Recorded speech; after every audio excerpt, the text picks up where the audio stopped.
2:47 p.m. on a Wednesday afternoon. A senior executive sits at her desk, staring at 3 monitors displaying 47 browser tabs, 12 dashboard widgets, 8 Slack channels, all with unread messages, and a spreadsheet containing 87 KPIs from last quarter.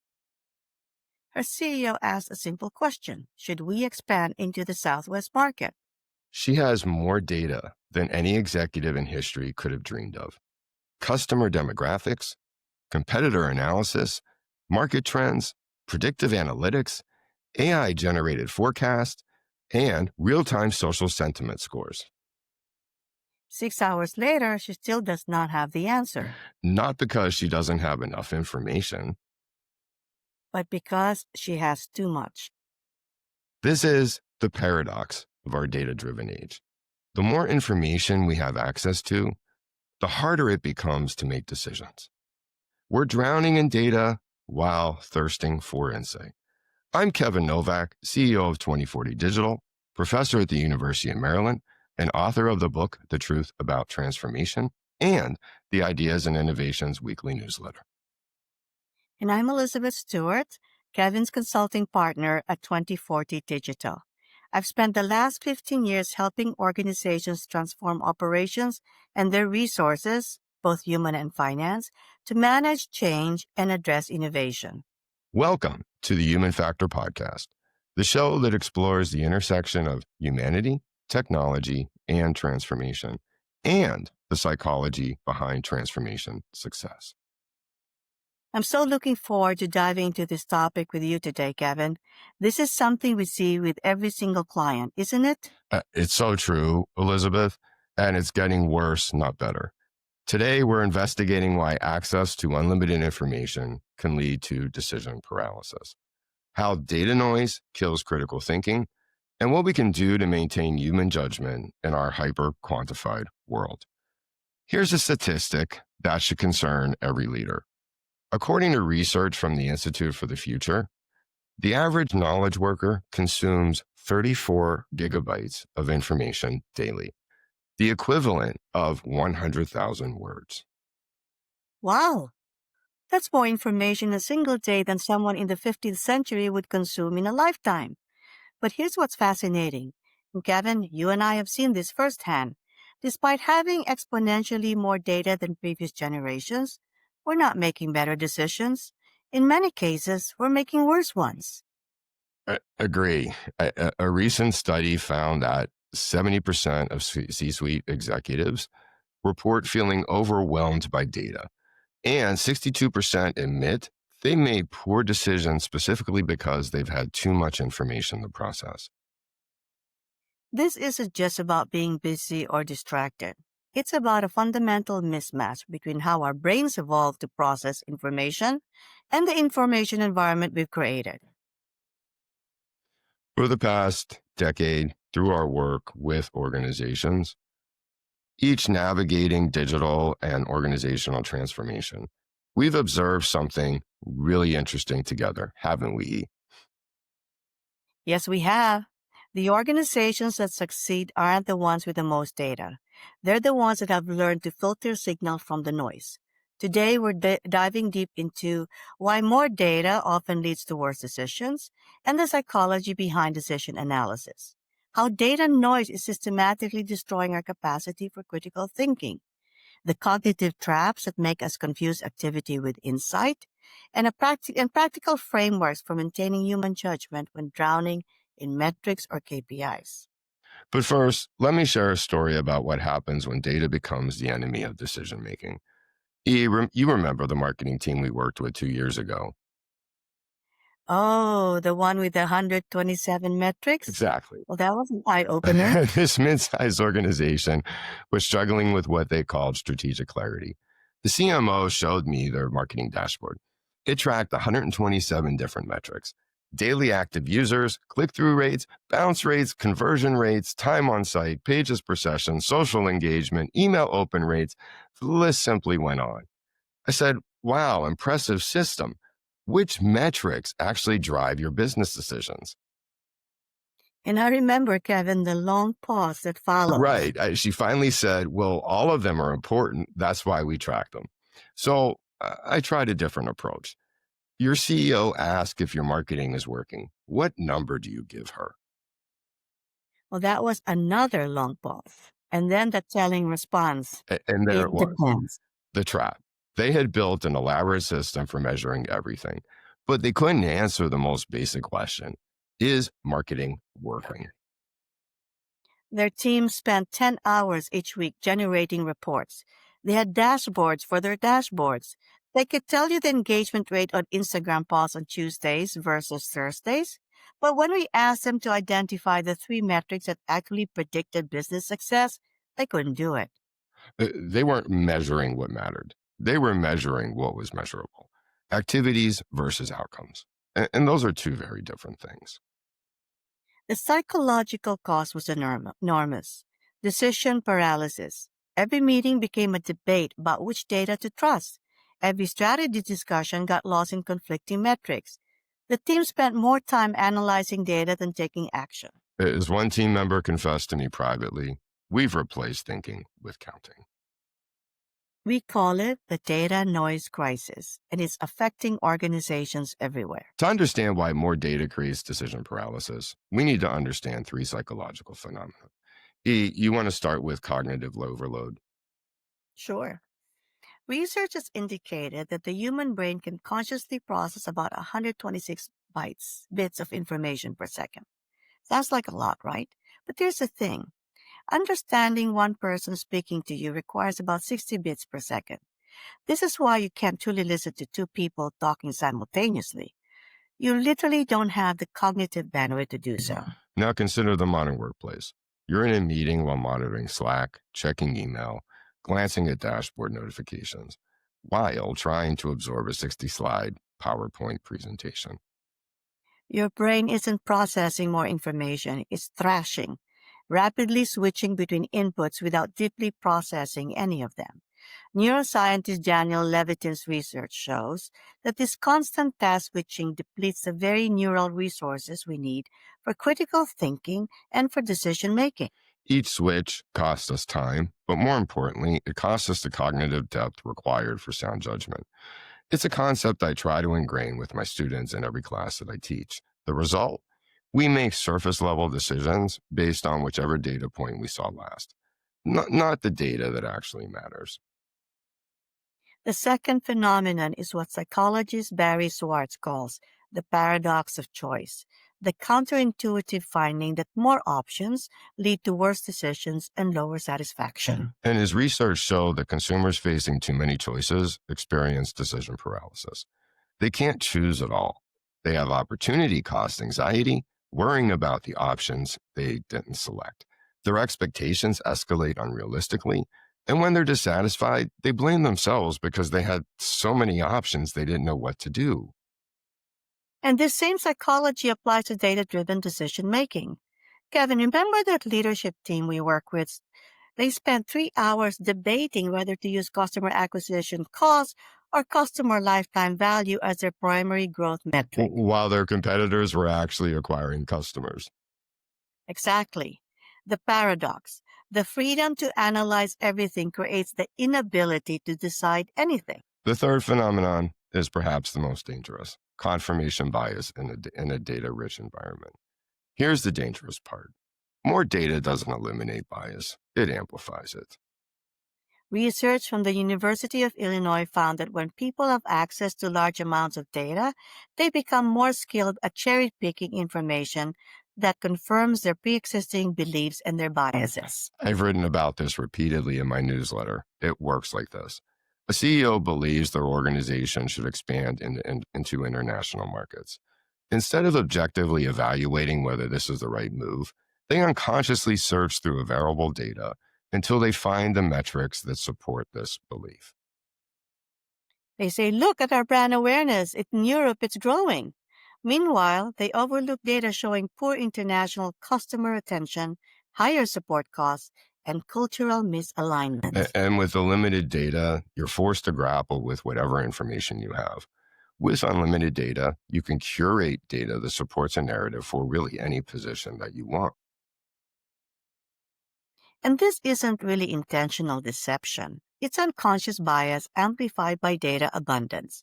The cognitive load of processing massive amounts of information makes us more likely, not less likely, to rely on mental shortcuts and our ingrained biases. And when you combine cognitive overload, choice paralysis, and confirmation bias in a data rich environment, you get organizations where analysis replaces action, measurement replaces thinking, reporting replaces strategy, and data collection replaces decision making. The tragic irony? Organizations invest millions in data infrastructure, believing it will make them more decisive, more strategic, more effective. Instead, they actually become slower, more risk averse, and less capable of the critical thinking that actually drives success. Let me be clear about something. Data isn't the enemy. The problem is our relationship with data. We call it data dependency. The belief that having more numbers makes us smarter, that measurement equals understanding, and that if something can't be quantified, it doesn't matter. This dependency is systematically destroying our capacity for critical thinking. Let me explain how. First, destruction pattern. We've stopped asking why. In a recent workshop, I asked a room of 40 executives a very simple question. Why do you track the metrics you track? And the most common response was shocking, because that's what the dashboard shows. Think about how backward that was. They weren't tracking metrics because those metrics informed important decisions. They were tracking metrics because someone had already built a system to track them. This is what happens when data collection does not have an essential purpose beyond gathering data. A critical thinking starts with questions. Why does this matter? What decision will this inform? What would change based on this information? But in data-rich environments, we skip these questions entirely. I've seen organizations spending tens of thousands of dollars monthly on analytical platforms, measuring dozens of variables without anyone asking the fundamental question, why are we measuring this? When pressed, teams often can't articulate how a specific metric connects to business outcomes or business outcomes. They just know it's important to track. This is measurement theater, creating the appearance of data-driven decision-making without the substance of actual insight. The second destructive pattern, we've replaced analysis with reporting. Take this example. A team generates a weekly report showing that customer satisfaction scores dropped 3% last week. The report gets circulated, everyone sees the number, meeting adjourned. But did anyone ask why satisfaction dropped? Did anyone investigate the underlying causes? Did anyone recommend actions to reverse the trend? No, because the report itself became the deliverable. The data was presented, so the job was, in essence, done. This is the difference between reporting and analysis. Reporting says sales decreased 12% in Q3. Analysis asks, why did sales decrease? What contributed to it? What patterns can we identify? And what actions should we take? Reporting is passive, and analysis is very active. But analysis requires critical thinking, forming hypotheses, testing assumptions, evaluating evidence, drawing conclusions. It's all hard work. Of course it is, Kevin. Reporting just requires running a query and exporting to PowerPoint. Much easier, right? As data becomes easier to generate, organizations increasingly substitute reporting for analysis. They confuse showing numbers with understanding them. The result, mountains of reports that nobody acts on because nobody actually thinks about what the data means. The third pattern, false precision, is one of my personal favorites. Kevin, remember the retail company tracking customer satisfaction to the hundredth of a decimal point? Their satisfaction score was 7.23, not 7.2, not 7, precisely 7.23. I asked the CEO, what would you do differently if this number was 7.19 versus 7.27? He looked at me blankly. I'm not sure. This is false precision. The illusion that more decimal places equal more accuracy or more insight. But customer satisfaction isn't that precise. Human experience isn't that precise. The survey methodology alone itself has a margin of error larger than those decimal differences. And false precision creates two problems. First, it makes us believe we have more certainty than we actually do. That 7.23 feels definitive, almost scientific, but very trustworthy. In reality, it might be meaningless noise. Second, it distracts us from the real questions. So instead of asking are customers happy, we debate whether 7.23 is statistically different from 7.19. We're measuring with micrometer precision that should be understood with human judgment. The fourth destructive pattern, we've lost contextual intelligence. Data shows what happened. Context explains why it matters. Kevin, go ahead and talk about the SaaS company story. It's perfect here. Right. They celebrated when their user engagement metric increased 45% in 1 month. Champagne was literally opened. 3 months later, revenue was down 30%. What happened? The engagement increase came from users desperately trying to figure out how to cancel their subscriptions after a poorly designed interface update. So higher engagement, lower satisfaction, net result, a complete disaster. The data showed engagement up. Context would have shown satisfaction collapsing. But collecting contextual information is very messy. It requires talking to customers, observing behavior, making judgments, synthesizing qualitative and quantitative information. Much easier to just look at the dashboard and celebrate the green arrows going up. Critical thinking requires context. Data without context is just noise.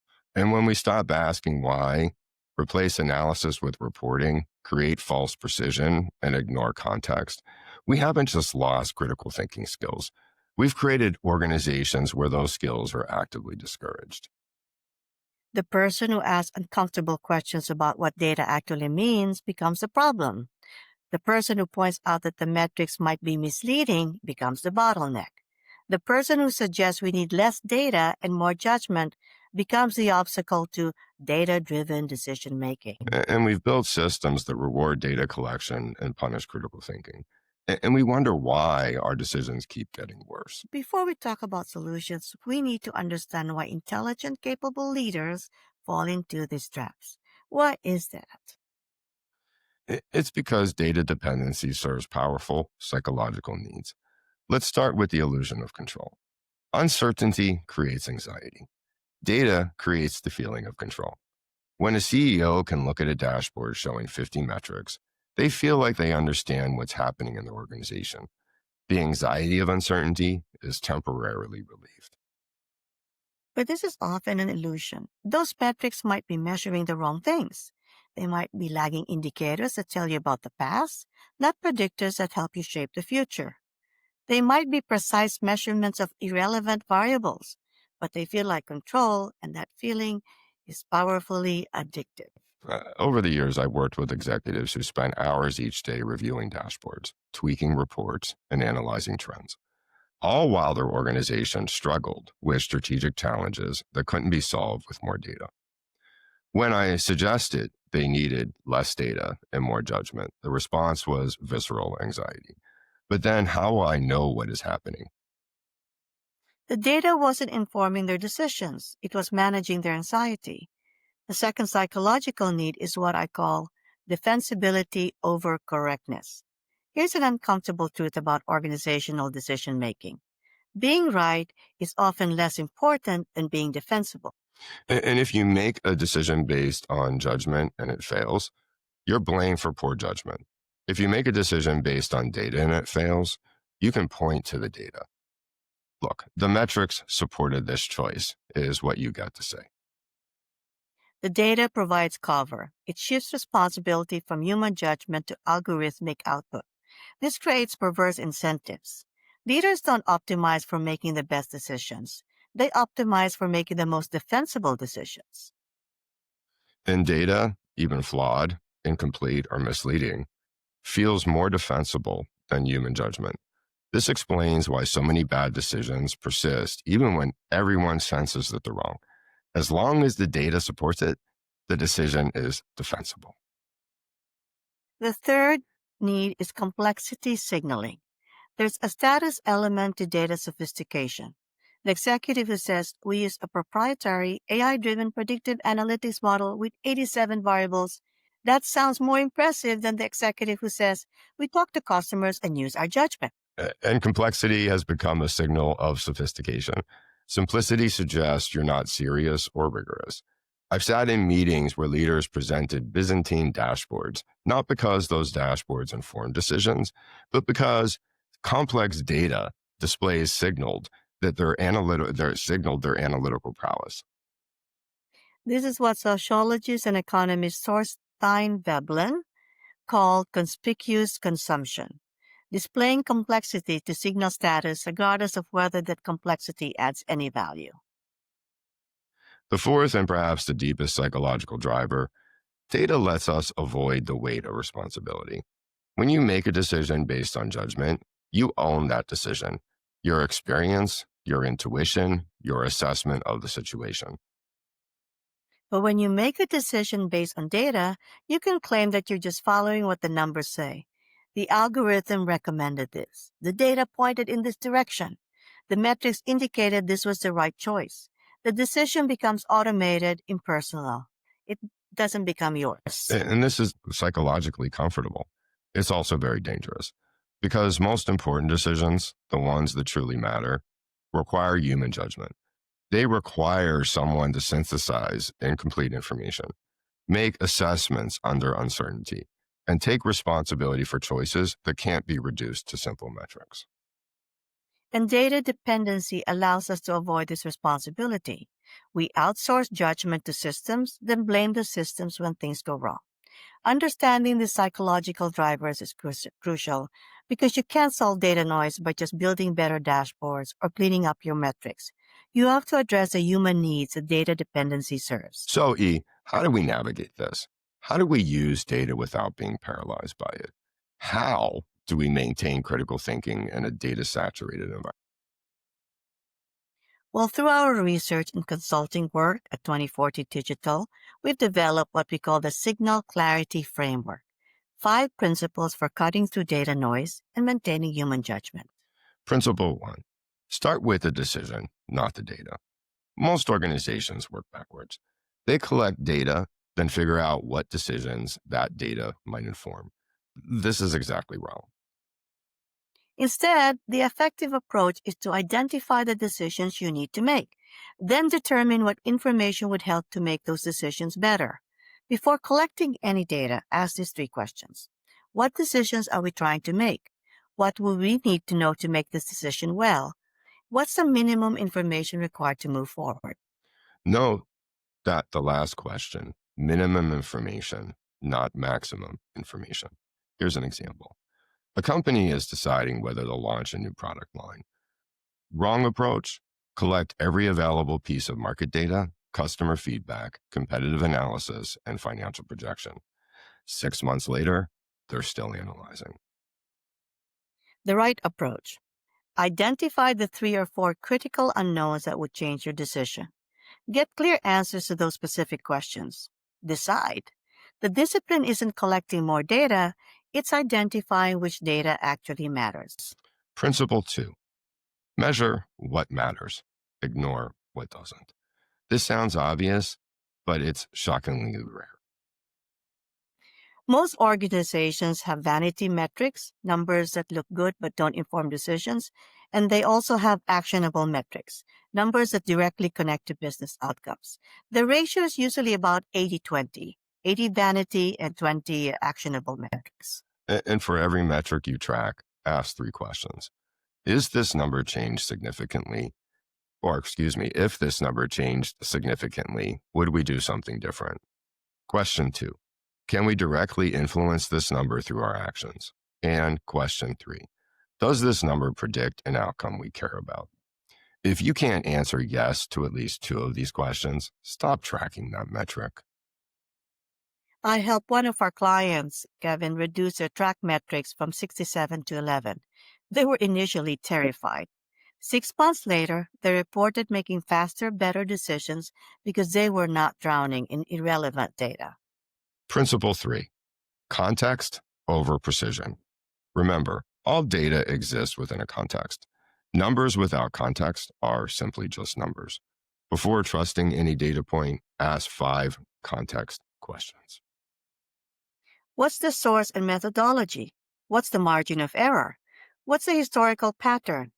What else was happening at the same time? And just as important, what does qualitative information tell us? Here's an example. Sales dropped 15% last quarter. Without context, panic. Emergency meetings, heads roll. But with context, the 15% drop happened because the company intentionally stopped discounting products, leading to fewer but more profitable sales. Net revenue actually increased. The number was alarming. The context showed it was actually positive. Critical thinking means always seeking context before reacting to data. Principle 4, cultivate informed intuition. Here's something data evangelists don't like to admit. Human intuition, when properly informed, often outperforms algorithmic decision making. Nobel Prize winning psychologist Daniel Kahneman distinguished between expert intuition, pattern recognition developed through extensive experience, and magical thinking, gut feelings without legitimate basis. The goal isn't to eliminate intuition, it's to develop expert intuition that's informed by data but not enslaved to it. The most effective leaders we've worked with don't choose between data and intuition. They develop the judgment to know when to trust each. Principle 5, build decision velocity. Kevin, this is where Jeff Bezos' Type 1 and Type 2 framework becomes so valuable. Exactly. Type 1 decisions are irreversible with major consequences. They require careful analysis. Type 2 decisions are reversible with manageable consequences. They require speed. Most decisions are type 2, but organizations treat them like type 1, demanding extensive data analysis before acting. So for every decision, ask, if this decision is wrong, how hard is it to reverse? What's the cost of being wrong versus the cost of delay? What can we learn by moving forward that we can't learn by analyzing? Let me show you how these principles work together. Remember that client struggling with the mobile app versus website decision E? Oh, yes, 6 months of analysis paralysis. Right. A traditional approach would have been customer surveys, competitive benchmarking, financial modeling, user testing, and market research, with still no decision. Using our signal clarity framework, we started with the decision. We need to decide where to invest our limited developmental resources. We then identified what matters. Will customers use this enough to justify the investment? We then added context. Customers use mobile for quick reference, desktop for deep engagement. Applied the information from an informed intuition perspective. Customers want better functionality more than a new platform. And then we apply the reversibility test. We can start lightweight and expand if justified. Decision made in 3 weeks. They built a minimal mobile experience, measured actual usage, and made informed decisions about future investment based on real data, not projected data. Total time from decision to implementation, 2 months. And more importantly, they didn't waste 6 months analyzing a decision they could learn more about by acting. Now, let's get practical. Here are 4 specific actions you can take to cut through data noise. Action 1. Conduct a metrics audit. List every metric your organization currently tracks. Apply the 3-question test. Eliminate any metric that doesn't pass. And be ruthless with this. Action 2. Establish decision protocols. Create clear protocols for fast decisions, collaborative decisions, and major decisions. Most organizations have only one protocol. Analyze everything. And this creates paralysis. Action 3. Practice information fasting. For 1 week, disable your primary dashboards. Make decisions based on customer conversations, team observations, and informed judgment. It's an exercise to break data dependency. Action 4. Develop critical thinking rituals. Before any data-driven decision, ask, why are we assuming? What are we assuming? What might this data not show us? What would we need to believe for this conclusion to be wrong? Make these questions mandatory. And here's what we want you to remember. Data is a tool, not a replacement for thinking. Metrics are aids to judgment, not substitutes for it. And the organizations that thrive in our data-saturated world aren't the ones with the most sophisticated analytics. They're the ones that have maintained the human capacity for critical thinking, contextual judgment, and decisive action. They understand that sometimes the most data driven decision is to ignore the data and trust their informed judgment. They recognize that clarity comes from filtering signal from noise, not from collecting everything. They know that the goal isn't to measure more, it's to understand better. We've created unprecedented access to information, but information without wisdom really is just noise. The competitive advantage in the next decade won't belong to organizations with the most data. It will belong to organizations with the best judgment about what data matters and the courage to act on that judgment. Next week, Kevin will be back for episode 5, The Psychology of Letting Go. Why we've always done it this way is killing organizations. What makes smart people cling to outdated methods even when they know or should know better? We'll explore the deep psychological mechanisms that make unlearning one of the hardest human challenges. I'll share why your organization's greatest asset, its experience, might actually be its greatest liability, along with the human factors required to successfully release the past. If this episode resonated with you, please subscribe to the Human Factor podcast. Leave a rating and share your comments. And if you're drowning in data and struggling to make clear decisions, share this episode with your team and your network. For more resources on cutting through data noise and making better decisions, visit humanfactormethod.com. Again, humanfactormethod.com, all one word. Until next week, remember, the goal isn't more data, it's better judgment. Measure accordingly. Thank you. Thank you.